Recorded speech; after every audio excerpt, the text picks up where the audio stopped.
Hey everyone, today's lecture is going to be about taxonomy, and we're going to start taxonomy and dichotomous keys this week.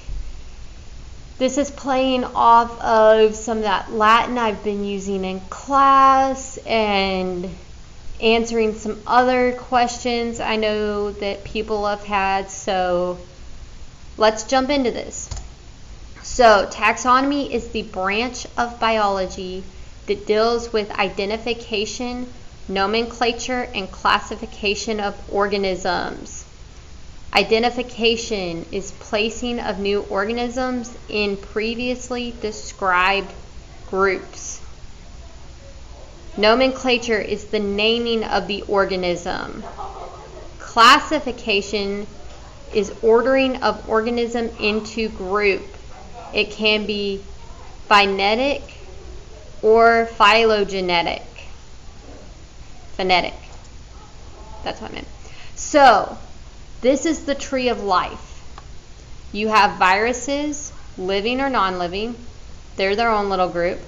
Then you have all of these bacteria over here. We're not going to get into any of this because we don't do bacteria in here. Then you have archaea right here. We also really don't care that much about them. Then you have, then you have eukaryota, which are your plants and animals. So you're going to have your plants over here. We will get into these later, probably next semester. Then you're going to have your animals. Right here, you have invertebrates, which look, there's your jellyfish, your insects, your urchins, your crustaceans, your squid, your cuttlefish, your octopi, snails, slugs, and bivalves, corals, and anemones. Because corals and anemones are animals. And we'll get into all that later. But we're over here. Look, we're in the fishy category right now. So that's what we're going to cover with this lesson. So, systematics, organizing the taxonomic information about organisms into a logical classification that provides the framework for all comparative studies. Study of biological diversity and evolutionary history. Systematics plus taxonomy equals systematic biology. We are putting organization into chaos is what we're doing with this. So there are different levels of taxonomy. There's alpha taxonomy, which includes species description, taxonomic keys, and diagnosis. Beta taxonomy, which includes identification in natural groups and biological classes. Gamma taxonomy, which includes the study of evolutionary processes and patterns. So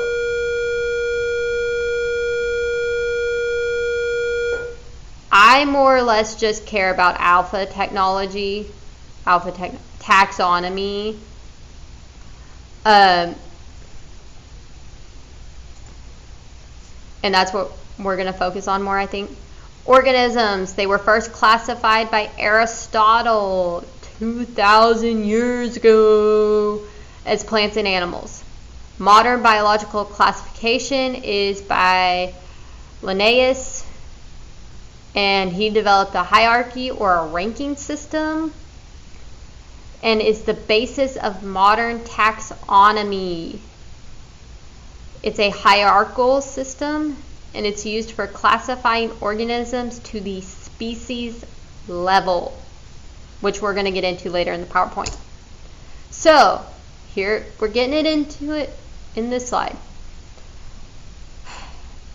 These are your different levels of classification. So you have domain, kingdom, phylum, class, order, family, genus, and species. Species is your most specific. Domain is the most broad. So we would be in domain Eukarya, kingdom Animalia, and then you would work your way down from there to genus species, which would be Homo sapiens. I like the acronym Dear King Philip came over for good spaghetti. I think I memorized that one better. So this is your classification system. Kingdom is the largest unit of classification, besides domain. Duh. Together they make up the taxonomic hierarchy. Grouped within hierarchy is called taxa. A single is a taxon. So you have these different levels. This is all taxa. This right here, just one, is taxon. One process down the hierarchy, the number of organisms in each taxon decreases and similarities between them increases. So lower the taxa, more are the characteristics that members within the group share. So the lower you go, the more similarly related you are to something. The number of similar characteristics of categories decreases from lowest rank to highest rank. So species are used both as a singular and a plural. Is a natural population of individuals or a group of populations which resemble one another in all essential morphological and also reproductive characters, so that they are able to interbreed freely and produce fertile offspring. So if two things mate and they can't produce a fertile offspring or a viable pregnancy, they're probably not of the same species. Mango is a species of Indica of genus Mangifera. So its scientific name would be Mangifera indica, something like that. Potato is a species of Tuberosium of genus Solanum. So you would have Solanum tuberosum for its scientific name. It always has a two-part name. Like you have a two-part name, Homo sapien. So this is called binomial nomenclature, that two-part name. So the genus is a group of assemblage or of relate species which resemble one another in certain correlated characteristics. Correlated characters are those similar or common features which are used in delineation of a taxon above the rank of a species. All the species of genus are presumed to have evolved from a common ancestor, if you believe in evolution. So family is taxonomic category which contains one or more related genera. All of the genera of a family have some common features or correlated characters. They are separable from genera of a related family by important and characteristic differences in both vegetative and reproductive features.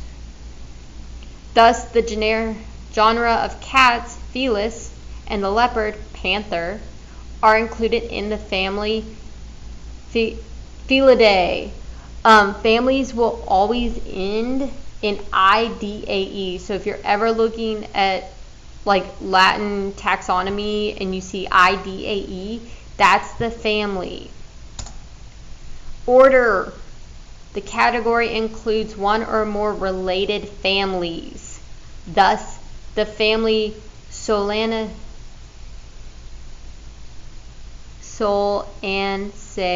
is placed under order Pulmonales. I think they screwed up the spelling of that because that should end in DAE. Along with 4 other related families. I don't know where they keep getting these. Maybe that's in fish. I give up. Similarly, the families, Phagidae, Canidae are included under the order Carnivore, along with Hyenidae and Ursidae. That's why you have Ursa Major and Ursa Minor in your constellations, because bears are Ursidae. The more you know.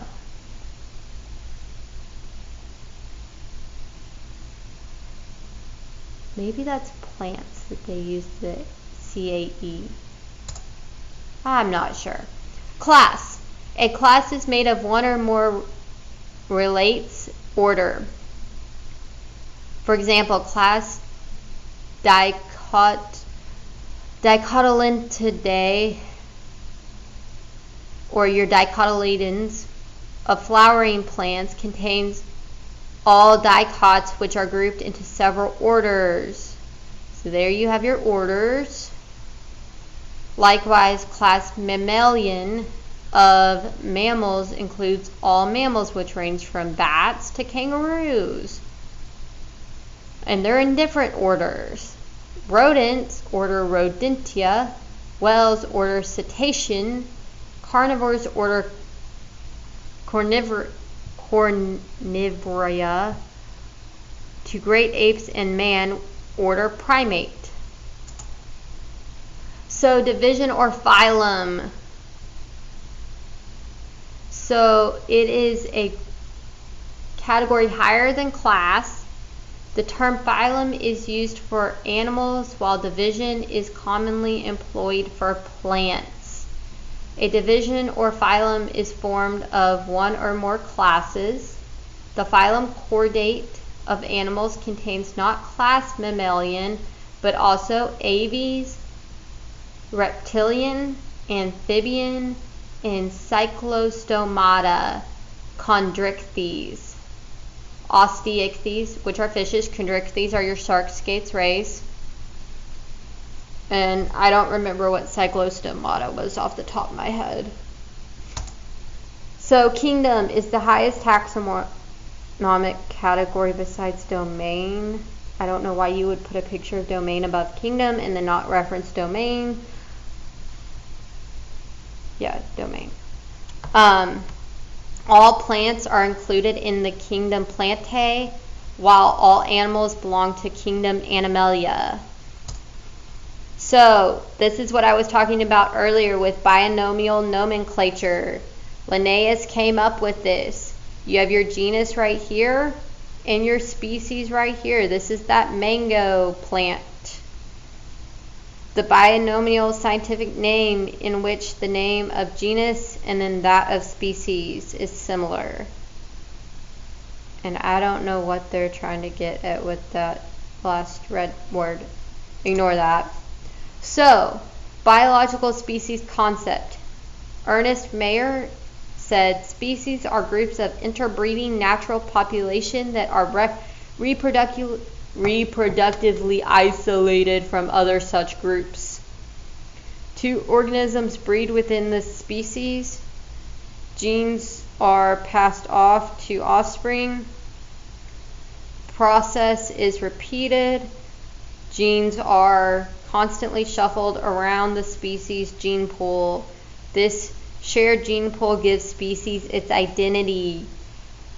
You could almost even have a species within a species, because if you have two very isolated, like animals of the same species that are geographically isolated, and I think it's called speciation when a species splits into different species because they interbred so much within each other and the two groups were geographically separated that they no longer breed with each other. So cryptic species are two species very similar morphologically but reproductively isolated. That's what I was talking about. So subspecies, taxonomic subdivisions of species by phenotypic characters, origin or geographical region. Allopatric. I don't know. Okay. Race is different from subspecies, used only in case of humans. We are all Homo sapiens. Species with uniform population are monotypic, and if division into two or more subspecies, they're phylotypic. Or polytypic. They are polytypic. Species population with no genetic variation, monomorphic, and if two or more genetic variation for a particular gene are polymorphic. Numerical taxonomy. So classified based on numerous characteristics, total number of characters they have in common. Characteristics may be physiological, morphological, biochemical, and behavioral. Such classification is called phonetic classification. Various groups are linked together according to the degree of similarity between them. This gives tree-like diagrams called dendrogram.